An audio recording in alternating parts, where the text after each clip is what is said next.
இயேசு கிறிஸ்துவின் நாமத்தில் அன்பின் வாழ்த்துக்கள். இந்த நாளில் ஆண்டவர் உங்களுக்கு தருகிற வார்த்தை 1 சாமுவேல் அதிகாரம் 2:8. அவர் சிறியவனை புழுதியிலிருந்து எடுத்து எளியவனை குப்பையிலிருந்து உயர்த்துகிறார். பிரியமானவர்களே, இந்த கால வேளையில உங்களோடு கூட ஆண்டவர் இந்த வசனத்தின் மூலமாக பேச போகிறார். யார் இந்த வார்த்தையை சொல்லி ஜெபிக்கிறாங்கன்னா, அன்னாள் ஜெபிக்கிறாங்க. நான் ஆராதிக்கிற என்னுடைய ஆண்டவர் சிறியவனை புழுதியிலிருந்து எடுக்கிறவர், எளியவனை குப்பையிலிருந்து எடுத்து உயர்த்துகிற ஆண்டவர். காரணம், அன்னாள் தன்னுடைய கணவரால் நேசிக்கப்பட்டாலும் இன்னொரு மனைவியாகிய பென்னினாலின் நிமித்தம் ரொம்ப அவமானப்பட்டார்கள், ரொம்ப கேவலப்பட்டார்கள்.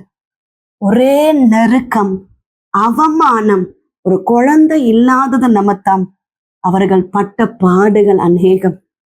இந்த சூழ்நிலையெல்லாம் தாண்டி வந்த அன்னாளுக்கு ஆண்டவர் ஒரு ஆசீர்வாதத்தை கொடுத்த பிறகுதான் அண்ணா சொல்றாங்க, சிறியவனை அவர் புழுதியிலிருந்து எடுக்கிறவர், எளியவனை குப்பையிலிருந்து எடுத்து உயர்த்துகிறவர் நான் ஆராதிக்கிற என்னுடைய தேவன் என்று ஜெபம் பண்ணுகிறதை பார்க்கிறோம்.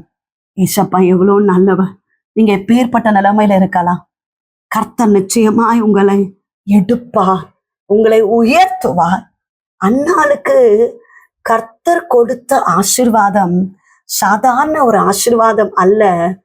1 சாமுவேல் 3 அதிகாரம் 20 சாமுவேல் கர்த்தருடைய தீர்க்கதரிசிதான் என்று தான் முதல் பேசபா மட்டுமுள்ள சகல இஸ்ரவேலருக்கும் விளங்கினது.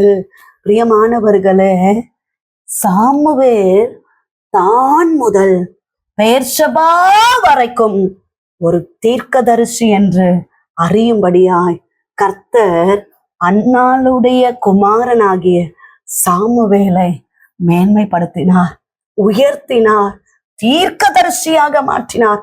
தேசம் எங்கும் அறியக்கூடிய வகையில கர்த்தர் உயர்த்தினார். இசப்பாவுடைய வார்த்தை கேட்டுக்கொண்டு இருக்கிறீங்க. உங்க தலைமுறைகளை கர்த்தர் ஆசீர்வதிப்பார். அண்ணா கர்த்தருக்கென்று கொடுத்தாங்க, கர்த்தருடைய ஆலயத்துல போய் விட்டாங்க.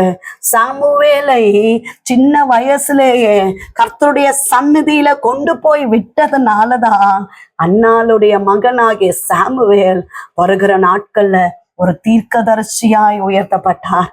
ஏசப்பாவுடைய வார்த்தையை கேட்டுக்கொண்டு இருக்கிறீங்க. நிச்சயமாய் உங்க வாழ்க்கையில அற்புதம் நடக்கும், உங்க வாழ்க்கையில அதிசயம் நடக்கும். நீங்க எப்பேற்பட்ட நிலைமையில இருந்தாலும் கர்த்தர் உங்களை உயர்த்துவார். ஜெபிப்போம். நீங்க நேசிக்கிறீங்க நல்ல தகப்பனே, இந்த கால வேலைக்காக நன்றி செலுத்துகிறோம். கர்த்தர் தந்த நல்ல வார்த்தைக்காக நன்றி அப்பா. தான் முதல் பேர்ஷபா வரைக்கும் சாமுவேல் ஒரு தீர்க்கதரிசி என்று அறியும்படியாய் கர்த்தர் உயர்த்தினீரே, உமக்கு ஸ்தோத்திரம்.